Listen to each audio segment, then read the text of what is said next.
Welcome to Revelation Happens. This will be our second show we've done on Tuesday. And I'm here with Danny. And let me see if I can, there you go. I guess that's actually what I wanted to do probably was still and then picture. All right, let's try that. All right, so welcome back. What do we want to talk about today for our second Tuesday show on Revelation Happens? You hear me? I hear you. I'm all right. Thinking. Well, we can talk about anything.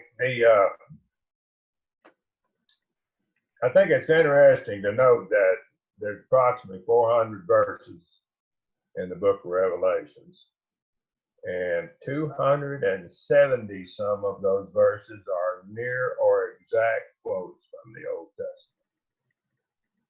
Testament. And you probably know this is better than anyone, as many charts as you've done. But in order for one to understand what the passage that they're studying in the book of Revelation right. is, you need to look up the scripture in the Old Testament. In fact, the more you can find on that particular subject that you're studying, the better the chances are of you being able to understand what it's talking about.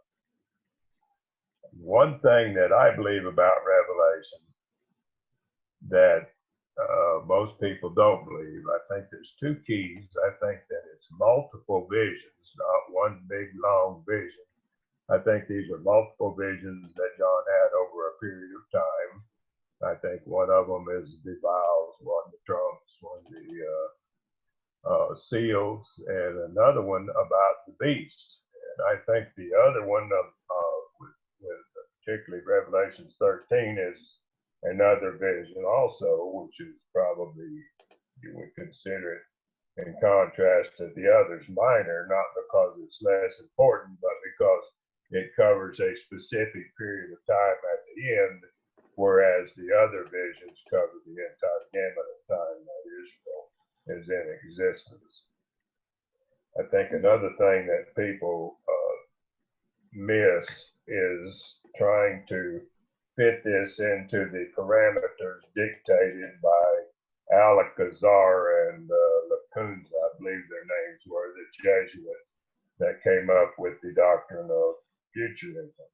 I think it's equally erroneous to look at it totally under the preterist pattern or the historicist pattern. It covers the whole time of Israel's existence. And in the great scheme of things, we see these things, such as the seals, riding over our people over and over and over again.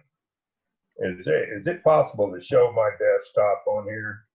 Yeah, if you do a share screen, that's the green button down at the bottom in the middle approximately. And then when you do a share screen, it will pull your screen up. That's what I'm doing with some of my stuff, but I'm doing it on another computer. I'm just inputting another computer.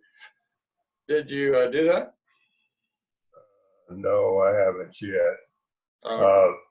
Anyway, one of the good examples is the when you go back and look up the horses in history.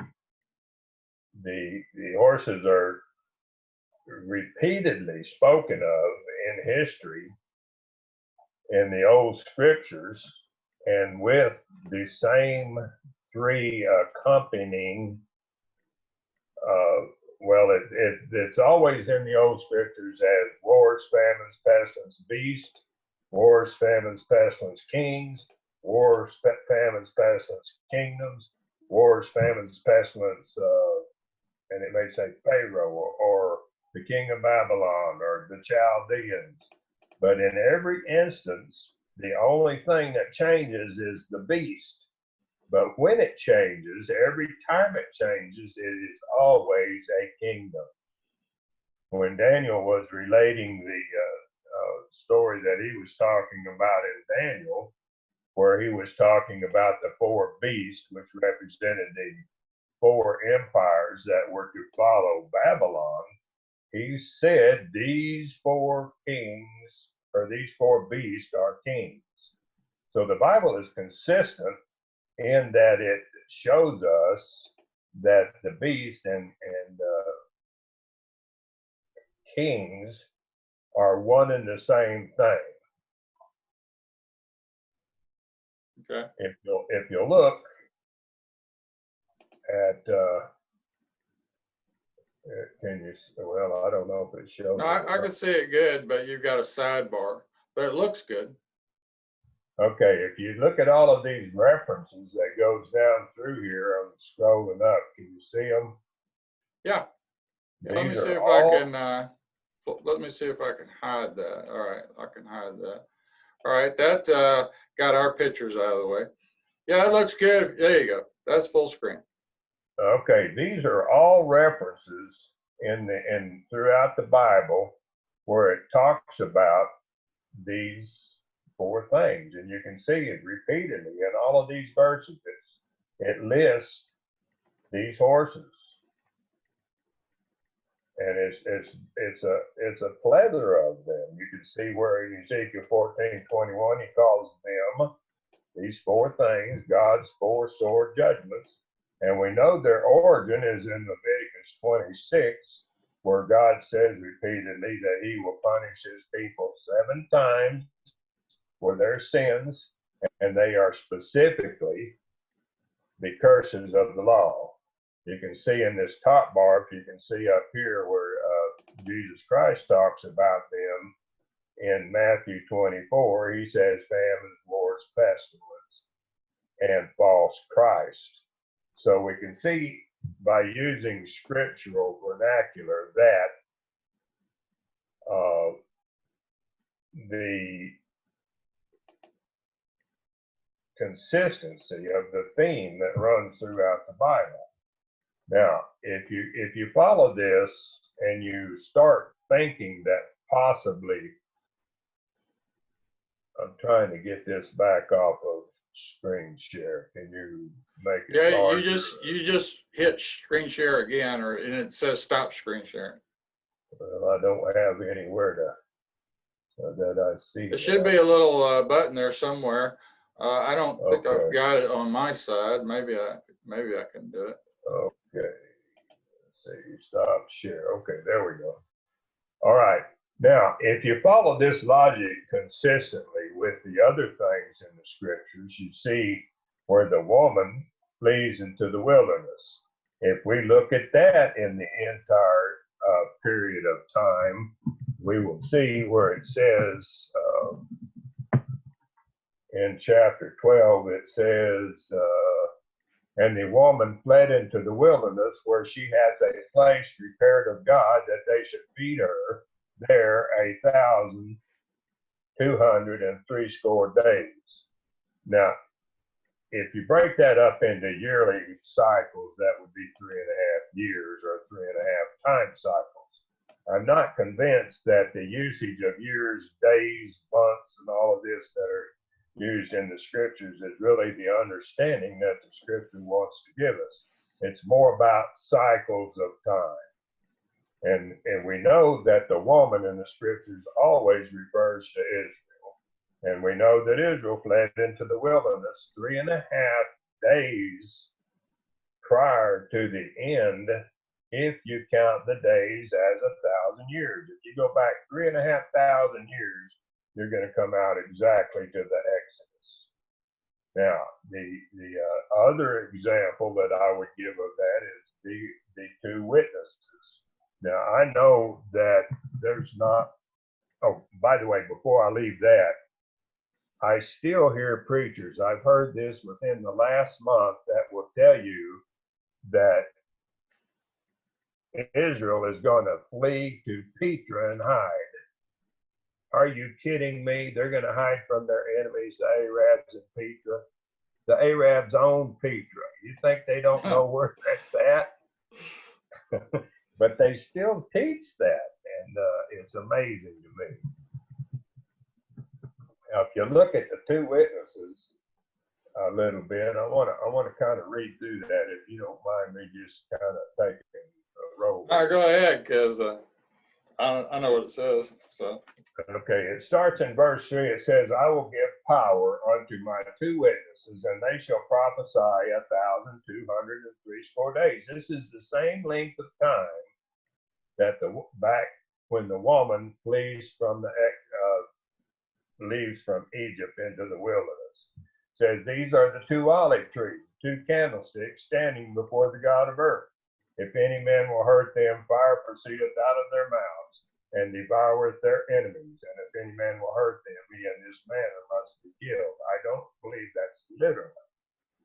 These have power to shut heaven that it rain not in the days of their prophecy, and have power over the waters to turn them to blood. Okay, just go with me here for a second. If they are witnesses over us for the same period of time that the woman is, and if we use the definition that the scriptures give us for who the witnesses are, you can go back to Isaiah, the 43rd chapter, and he says, and we talked a little bit about this, but I want to kind of get into this a little more. It says, he says 3 times in the 2 chapters, and when God repeats it, or one of his prophets repeats something over and over and over, he's trying to stress the point. And he says in the first verse in chapter 43, it says, now thus saith the Lord that created thee, O Jacob, and that formed thee, O Israel, fear not, for I have redeemed thee. I have called thee by my name, thou art mine. Now, in this example, the first thing I would point out in verse 43 is that just like Adam, the Adamites were created on the first day, or the 6th day of creation in Genesis 1, they were called created, and the one in Genesis 2 that was named Adam after his people is called formed. So we have the same allegory that's given with the Adam 1 and Adam 2, one created, one formed, that we have here with Israel. And if you understand the Bible principle of the 2 levels of existence, one, the earth, the physical, the carnal, the where man dwells, and the other, the spiritual, the holy, the righteous, where God dwells, then you can see that the one down here that we study represents the one up here, which is the one that's important. Paul says, before I go to Paul in Psalms, it says that God teaches his people with allegory. Jesus always taught his people with allegory. Paul said it's the spiritual that has substance, not the physical. He said the physical always comes first, but it is a shadow of the reality, which is the spiritual. Now that is kind of flips in our mind, because we think of the shadow as something which has no substance, and the physical having the substance. If you remember when you walked along the fence as a child and you saw your shadow on the fence, you thought, I'm the substance, and the shadow is the lack of substance, or just a reflection. All right, well, let me do a adder for you since we're here. Let me just double click. I've got this pulled up on my computer. These are my New Testament quotes, and one of the important things about these quotes is there's 300 quotes in the New Testament where Christ said he was teaching from Moses, the prophets, and Psalms, and these are the things he was teaching. Now, you were just here we're in Isaiah. This is the section of Isaiah you were just talking about right here. And I want to point out that one of the most important quotes here actually is these who these Gentiles are. that Paul talks about in Acts 13:47, because that quote quotes back to Isaiah 42, 1 through 6. But then so does Matthew and Luke. So here you've got the same thing about idea about these Gentiles in three different places in the New Testament, which all come to the exact same place, which is just a few verses before what you were reading. And the point about that is what you're reading starts here in Isaiah 40. When you start in Isaiah chapter 40, it starts talking about all 12 tribes, but in the context of Jacob's children, or it uses different terminologies. It just depends on which verse you're on. But there's multiple verses there that all go back to the New Testament and are all in the same context, are all about the same people. But 43 is really good because it makes it very specific. But also, if you back up to maybe it's 41:8, it's also specific back there that we're talking about Jacob's children. There's no change. What I'm trying to get at, there's no change in context. You understand what I'm getting at? I do. And one thing we need to understand that Abraham had two sets of children. Yeah, well, he had one that were like the sand of the sea, that's your physical, and those that were like the stars of the heaven, which is the spiritual. Now, if God calls the Jacob and Israel his witnesses, and it is plural, then he recognizes them as something that are severed in some manner of speaking. Now, most of the people that I talk about this to will immediately say, well, Jacob and Israel are the same person. No, they're not. Jacob was the man before he wrestled with God, and Israel is the man after he wrestled with God. And the thing that made this wrestling significant was the turmoil that was going on in Jacob's breast, was the fact that he knew he was a sinner, that he had deceived his father, that he deceived his brother, and he knew that he wasn't where he would like to be. And when his night started to become day, we know that the man that he was wrestling with touched him, which we believe was Jesus Christ. And he came to the realization that he must lean on God for his strength. From that time on, he was living in this realm up here instead of down here. But if you go on through the scriptures, there's always this two levels of existence that exist all through the scripture. Now back to Revelations 12, where it talks about them being clothed, or it wasn't in 12, it was in Revelation 11:3, where it talks about them being clothed in sackcloth. That indicates to me that there is a certain obscurity that exists over these people, and that is likened unto them being dead for 3.5 days, or 1,203 days, because they're not doing the job that God would like for them to be doing, namely witnessing that I am. Well, they're in the middle of a war. Do what? In chapter 11, they're in the middle of a war, because if you go up just a few more verses there, you'll see that they are consuming their enemies. What is that, about verse 5 or so? Right. All right, so if they're consuming their enemies, and then 2 more verses in verse 7, they're conquered.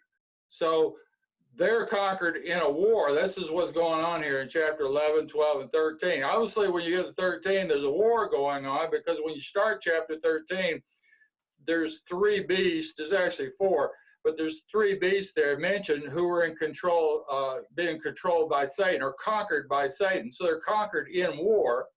And back in chapter 8 and 9 is where the war started. Back here in 11 is where we're giving more information about the people that are involved in this war. And they're consuming their enemies, so they're being successful up to verse 7. And then Satan and this new beast it mentions over here in chapter 13 takes over them. And we know that because if you go to 13:7, it tells you who's conquered. and it's the holy people. They're races, nations, languages, but it says they're holy people, a holy nation. So that connects back to Isaiah 40, because that's why it's referring back to these holy people back here in Isaiah. And since I still have that pulled up, it was really 41:8 and 42:1-6, which make the point. If you go back to Isaiah 41:8, it says, but you, my servant, and I'm reading it for Israel and Jacob, whom I chose from my friend Abraham's race. You see, that's very racially specific in Isaiah about who's being addressed. You are my race, I am your God. You see, and then it says he's your shield. That comes from Genesis 15:1. And then when you go over to 42, that little section there in 42, everybody knows, my chosen, to the nations he proclaims justice. You see, but this is, they're called Gentiles when you're over here in Acts. It's talking about the same group of people. That was I was trying to get at. This is where Gentiles are actually Israelites. Go ahead. Well, they're the others. It means the others, and I agree. I'm just adding to what you're saying, not trying to we're talking about the whole the whole group here. We're talking about all 12. Right, but in your mind, why, if these are God's witnesses, and the allegorical allusion to them in Revelations 3, in your mind, why do you feel like that God distinguishes between Israel and Jacob? Because if you look at the former one, in every case, like in Jacob, he said he was chosen. Adam too was chosen from the dust, or his race of people, because it refers to men as dust. Right. And he was formed and became Adam too. Right. And Israel is just the people who have this power with God, which is what the word means. So it's his children, Jacob's children, who have power with God, because there are other children from Abraham, like you mentioned before. Well, even Keturah, there's other offspring from Abraham that do not have power with God, but Jacob had power with God, and his children do, and they will continue to all through time. However, if you abuse that power and start following Satan, then you lose. You know, that's the whole reason he killed them in the desert, is because they refused to acknowledge, and that's Christ, it's Jehovah, but it's really Christ that they met at Mount Sinai. They didn't want that. Okay, well, answer the question. Why do you think that he uses both of them repeatedly when he said Jacob and Israel? He's not talking to the personal man Jacob, because he's already dead. He's gone. Because as you said before, there's a house of Jacob or a house of Judah. Well, there is a house of Jacob, actually. There's a house of Jacob, there's a house of Judah, and there's a house of Israel. So why would you call one group of people House of Israel and the other group of people House of Jacob when you really mean three tribes? It's just nomenclature. I mean, you have to state it somehow. But the thing is, there's a connect the dots in Revelation that starts at the beginning and goes all the way to the end. David, think about that logically. It's not just nomenclature, it's redundant. Because in every case where he talks about them, he gives a specific attribute to one, like Jacob's chosen, Israel's his servant. And over there, Jacob is created, Israel is formed. Adam 1 is created, Adam 2 is formed. Do you think that there's not some kind of message in that? Well, we're not making any separation. I'm just saying that Jacob was there, it was passed from Abraham to Isaac. That power with God was passed from Abraham. Abraham had power with God as well. Passed to Isaac by prophecy that we can read there in Genesis. And then Jacob, when he struggled with the angel, then he had power with God, and that's why his name was specifically chosen. But, it was given to their father. In other words, it came from the father Abraham, passed to the father Isaac, passed to the father Jacob, and then to his children, the 13 tribes, really. And then they're broken into pieces. You have separate prophecies for each child there in 49 of Genesis. You have separate prophecies there, and then Moses gave them separate prophecies as well, which are different. I understand all that, but Right. this is talking about Jacob and Israel. It's not talking about the different tribes. What I'm asking is maybe I'm not making myself clear. Do you not see that there must be some reason that God speaks of them severally? He's not speaking of them as if they're the same entity. He's speaking of them as though they are two different entities. And They are. what I'm trying to get you to see is that there's a reason that he does that. One is on this level and one is on this level. One is the physical, one is the spiritual.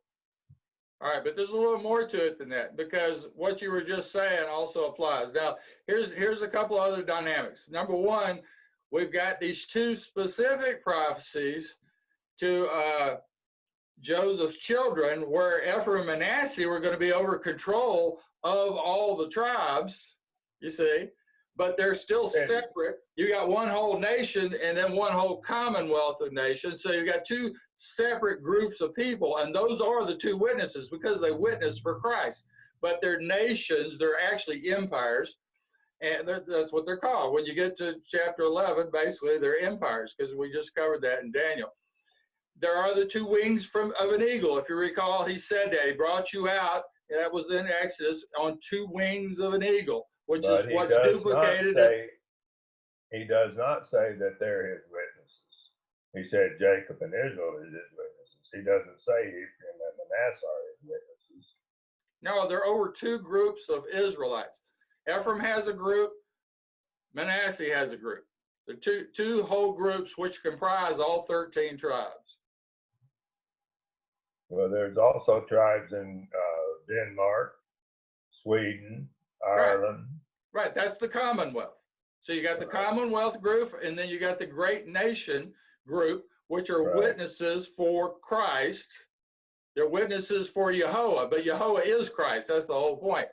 But then you got another dynamic. Here's the other dynamic. When they get to Mount Sinai, then all of a sudden they break into two groups there, because one group continues to worship Yahweh. They saw him and they agree to follow his law and that kind of thing. The other group, they're basically sent into the desert for 40 years to die because they would not follow his law. They would not accept it.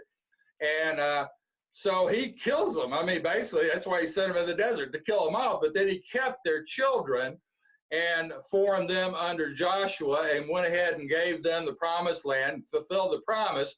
It was just fulfilled 40 years too late. So you've got two groups, though, and you continue to have two groups. You continue to have groups of Israelites who deny Christ, but you also continue to have large groups of Israelites who accept Christ. And that's just Christian Israel. When you get to the New Testament, you still got the same thing. I pointed out to Eli and all these other guys. That's exactly the point. Israel are the Christians. Jacob are the physical. That's the point I'm trying to get across. One represents those that have been born again, and one represents those who continue to dwell in the flesh and rely totally on the flesh to be their salvation. Okay. If you could prove that point, it probably wouldn't be too hard. You just, like you said, you'd just have to do a topical and show both groups as you go through Scripture, because there's a lot of mentions of Jacob and a lot of mentions of Israel. I don't even know how many, but I bet there's thousands, right? Probably, yeah. Yeah, so that would be a huge topical study. You'd have to want to narrow that down to just within Isaiah or something like that, and just stick with probably Isaiah is the most quoted, so I would stick with Isaiah if I was going to do a topical study on that and try to make your point. Look at verse 14 in chapter 41. Talking about Isaiah again? Yeah. It says, "Fear not, thou worm, Jacob, and ye men of Israel, I will help thee, saith the Lord, and thy Redeemer, the Holy One of Israel." there's a starting place right there to do that study you're just talking about. What were you in 41:13? 41:14. It looks to me like yeah. That's where I just was when I was reading the servant Israel of Jacob. That's what I went to. But then when you scroll down, it says, "You are my race. Dread not, I am your God." So race includes all 12 tribes, you see, of Israel's, of Jacob's race. What verse are you talking about? That's number 10 on my. Well, I'm reading it for art. It says, "Fear not, you are my race. Dread not, I am your God." What verse? What verse? It's 10. 10. Okay. 9 or 10, depending on. A little hard for me to determine. And then he talks about all fail or disgrace contending against you. See, this is Christ the rock speaking. The people that contend against you that fail, that's when Christ the rock, they have power with God. Christ the rock fights for them. That's the concept. All fail and meet defeat if on you they make war, which is going on in chapter in Revelation. The men assailing you become as naught and fade. So that's Christ the shield, shielding Israel from harm. Those who ravage you of salt you will not find. Whoever fight with you will come to naught and pass as they pass away. So they'll die. In other words, Israel has power with God. Christ is the one helping them. And because then when you get down, let's see, I am your living God and will add strength. That's verse 13. Fear not, worm Jacob. Death for Israel I can help. Says the Lord who restores you or redeems you, the Holy of Israel. I will make you my tearing mill fitted with teeth. And that goes over to Daniel 7:7, if you recall. Okay, well, you can see where they're his witnesses. Exactly. Where they testified that he is God. And so back to the original point, the fact that they exist in this period of time from the very Exodus to the end for that 3.5 days in the macrocosm, not in the microcosm, they do all of these things that it says in Revelations, the 3rd chapter. Do you see that? Yeah, I'd have to read that again, but I can, I understand there's a way to look at it as the 3.5 years being, as you're saying, basically 3,500 year period. I guess that was kind of what you were saying, 3,500 years. Right. Being the 3.5 years. So then there would be the second 3.5 year period then would be in chapter 13 would be the second 3.5 year period that is describing? No. The 3.5 years or 3.5 time cycles is half. It's from the Exodus to the end. Yeah. Now, another proof of that is the vision that he had about the beast.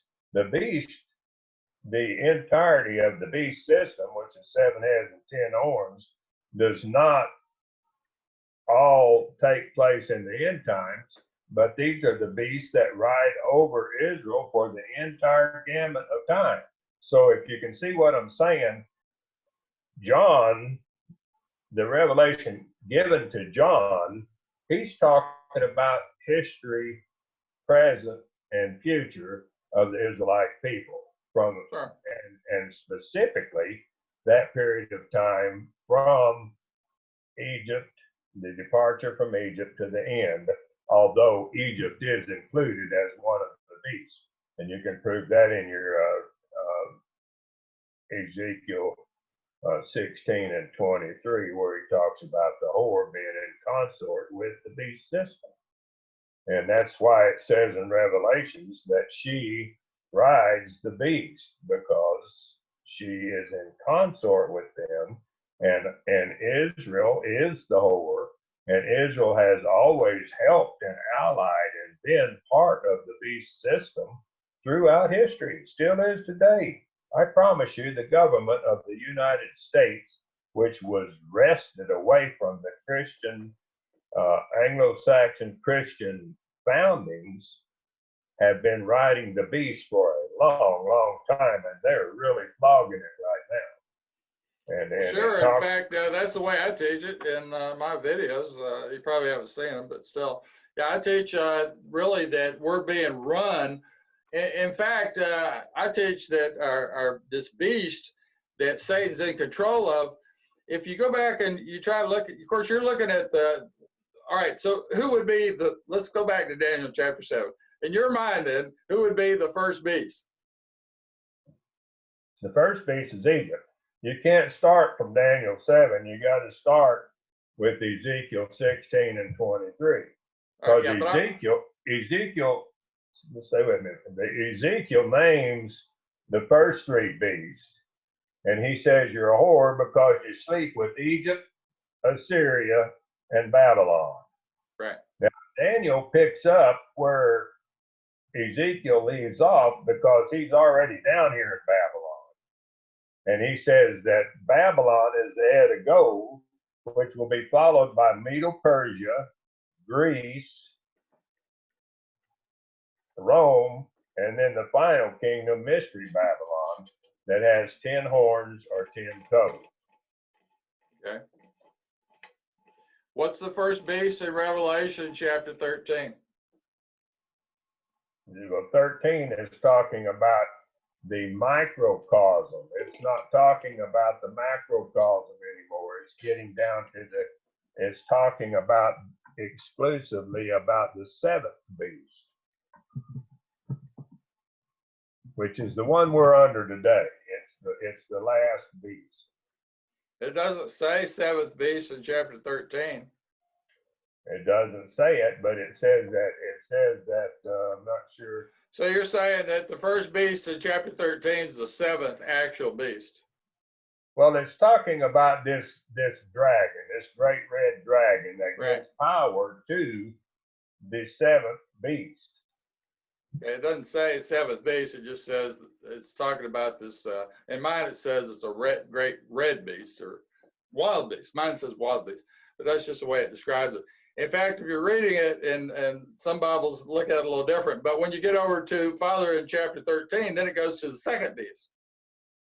Well, if you look at chapter 13 and you go to verse, let me grab my King James just to see what the King James says.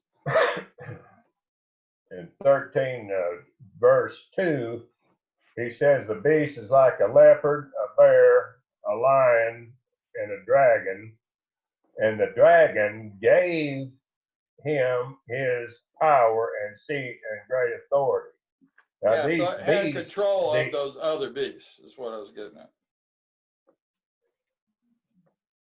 Well, the leopard, the bear, and the lion are allusions to the names that Daniel gave these kingdoms that succeeded Babylon, and John lists them in exactly the opposite order that Daniel lists them in, because he's looking backwards, whereas Daniel was looking forward.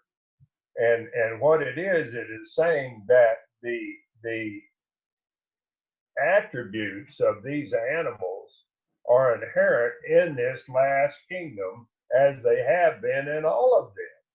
And each it's almost uncanny, because each system that followed the one that preceded it had attributes. It's almost like genetic material from its predecessor. Now, when you get down to this last one, it says the dragon gave power to the beast and worshiped the beast, saying, and they worshiped the beast, saying, who is likened to the beast, who is able to make war with it. So the dragon, which is the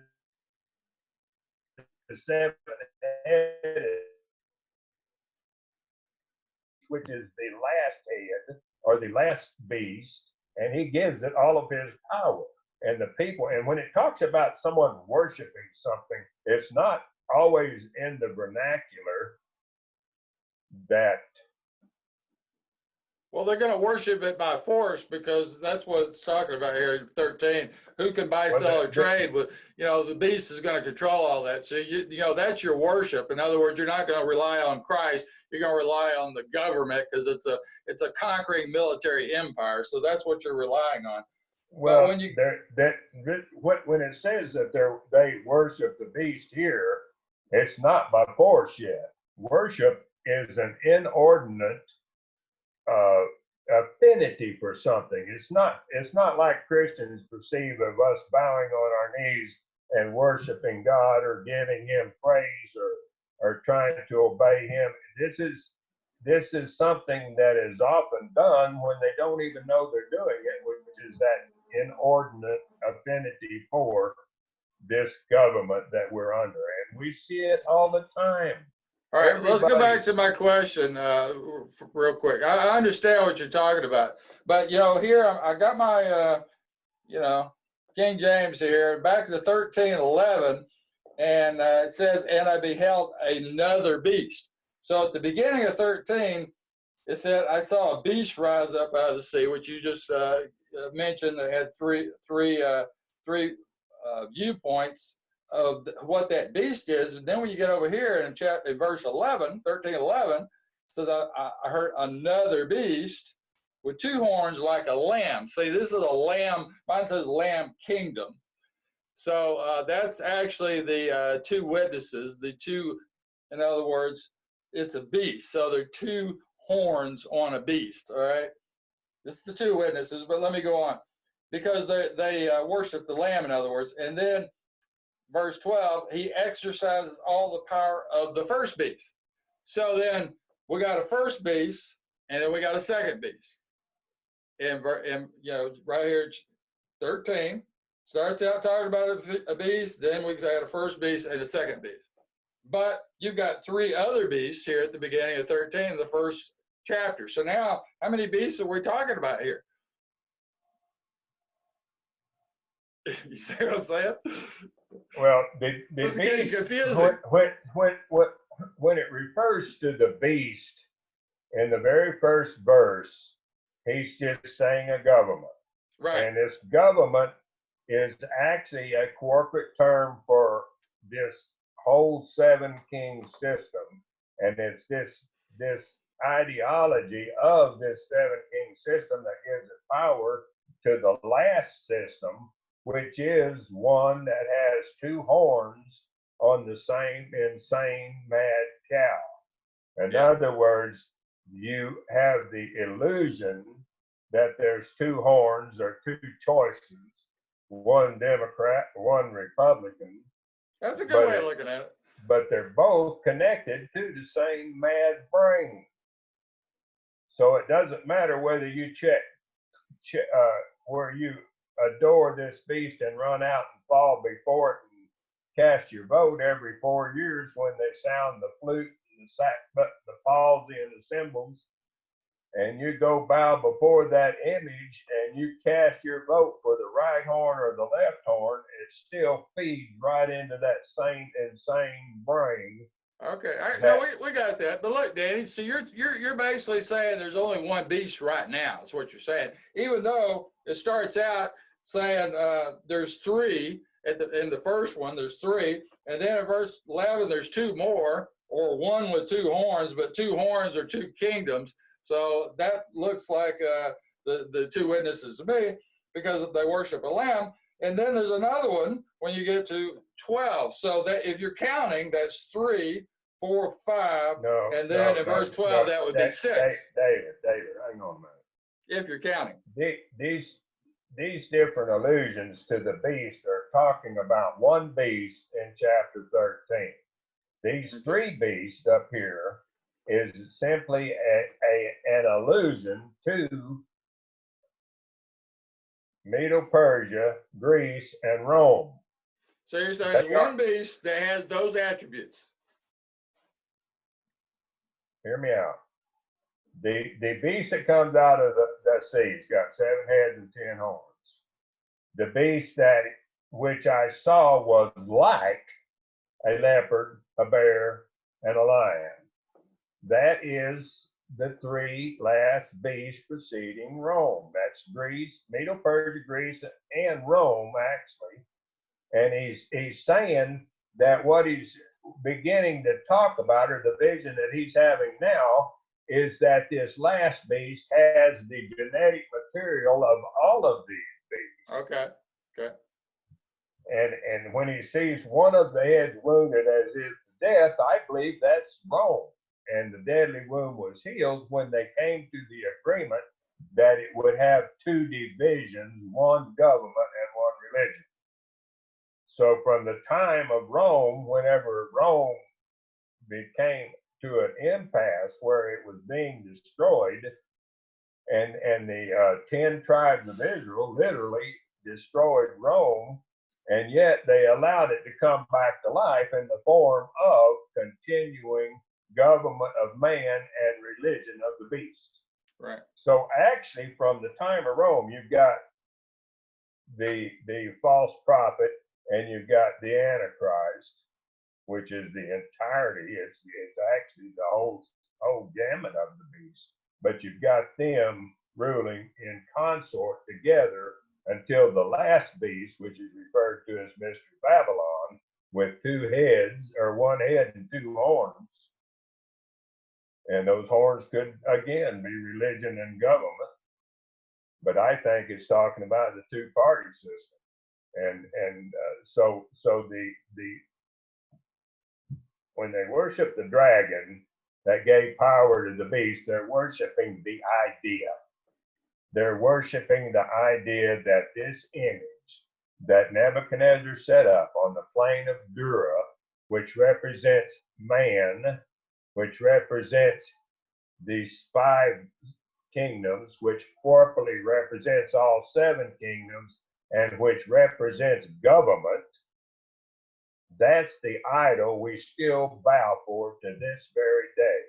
And that's why we're going to be punished. All right, let me bring one thing up here now. All right. Go back to verse 11 and 13. These horns, which are kingdoms, right, are like a lamb.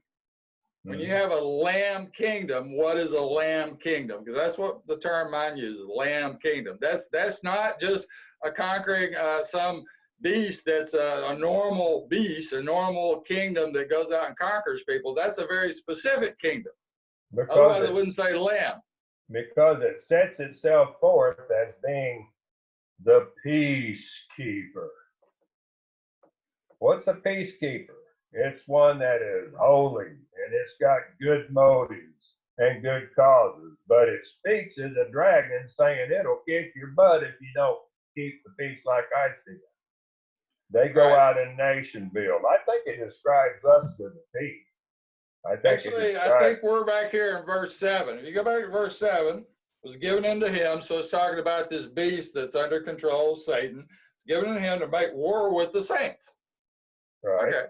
Well, that's what we're talking about here in Revelation. And to overcome them, power was given him over all kindreds. Now, kindreds is not used for other races of people. If you look through kindreds in Bible, it's only applied to Israelites. Okay.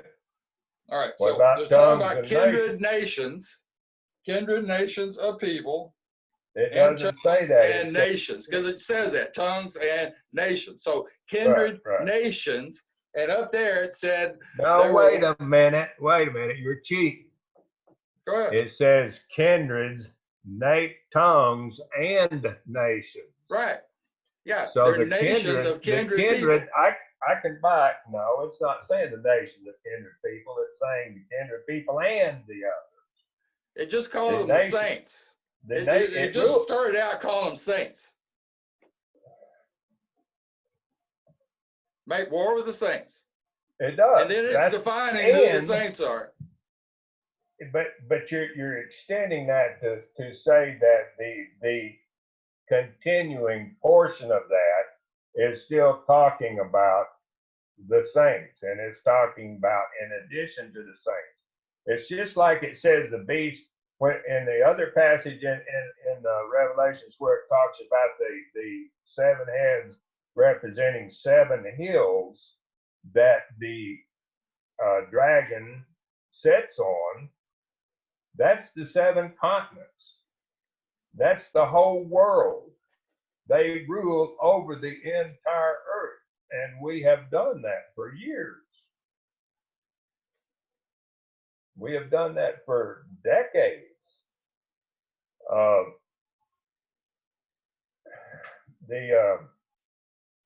Well, the reason I brought that up, Danny, is because that goes back to the first chapter of Revelation, verse 6 and 7, about these kings and priests. And if you look up the kings and priests, that's the concept of the Melchizedek priesthood, of course.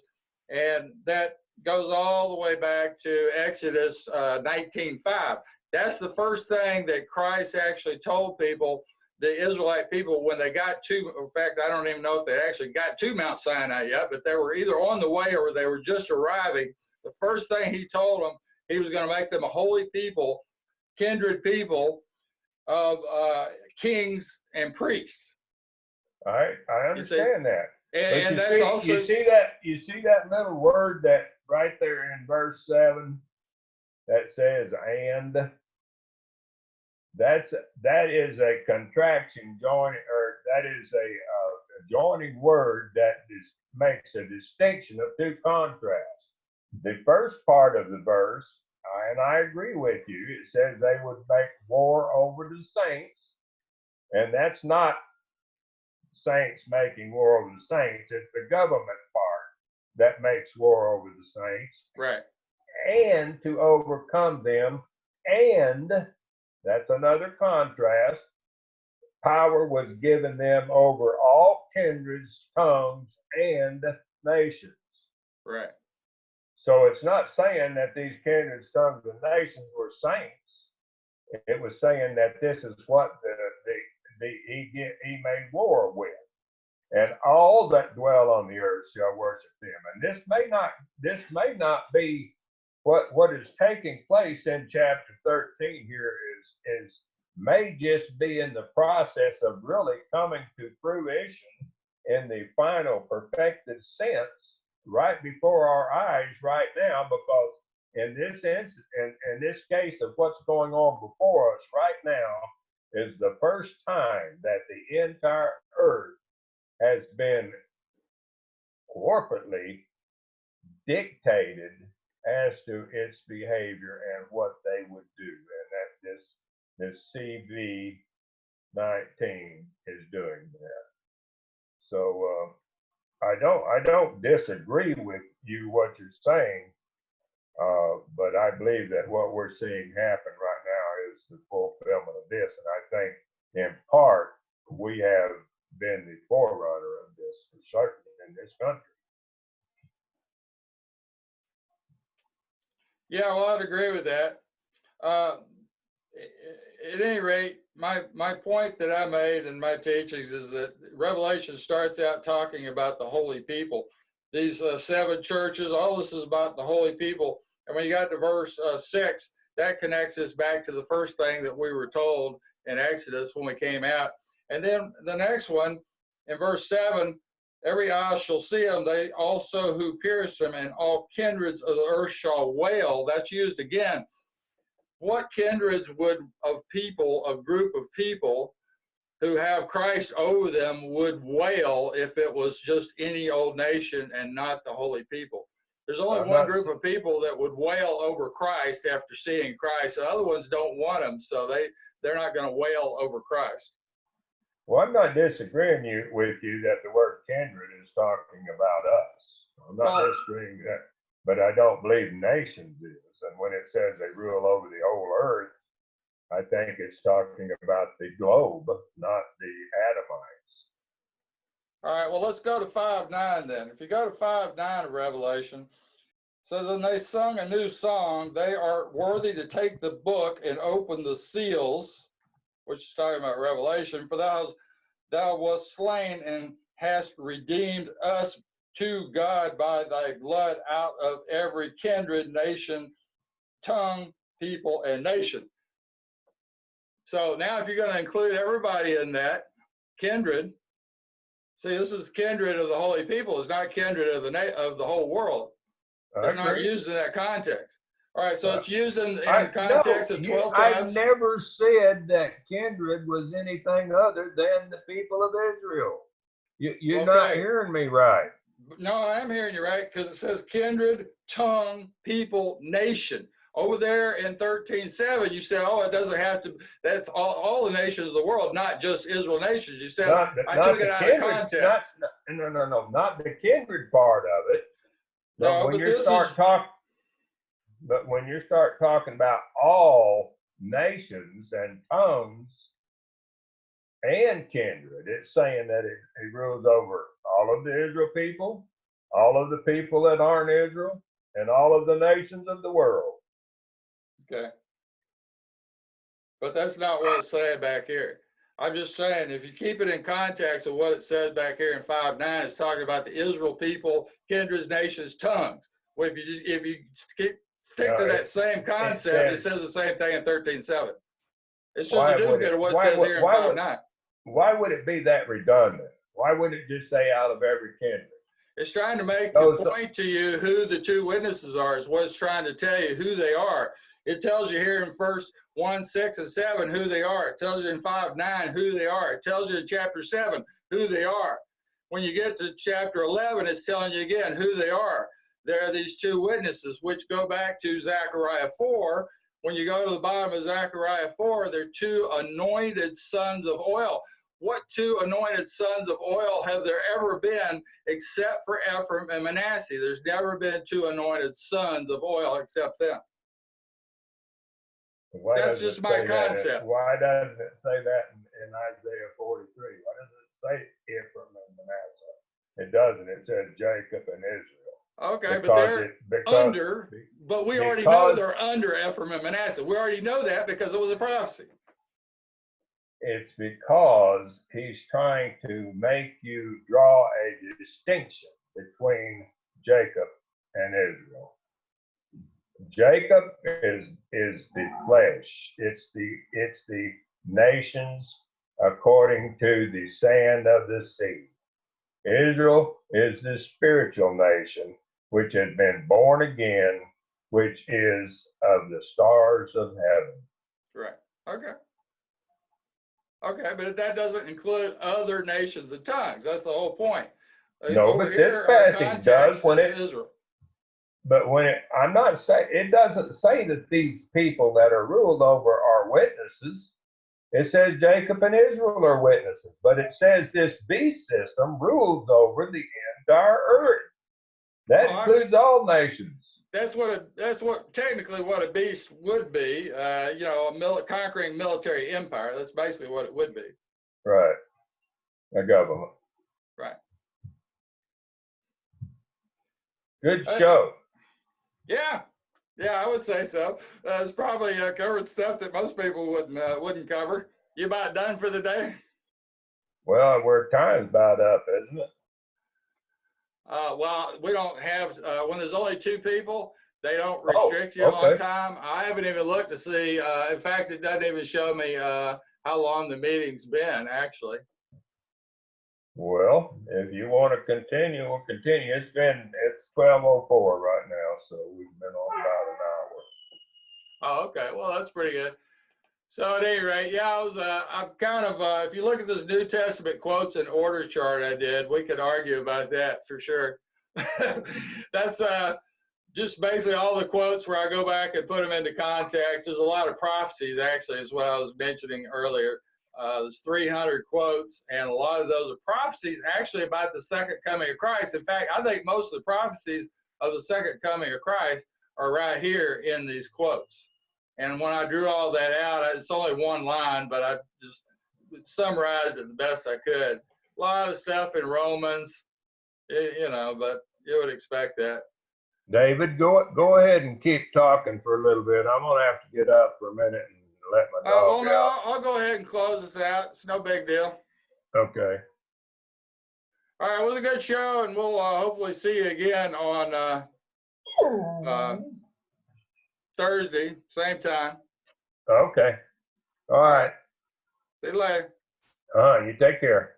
Bye. Bye-bye.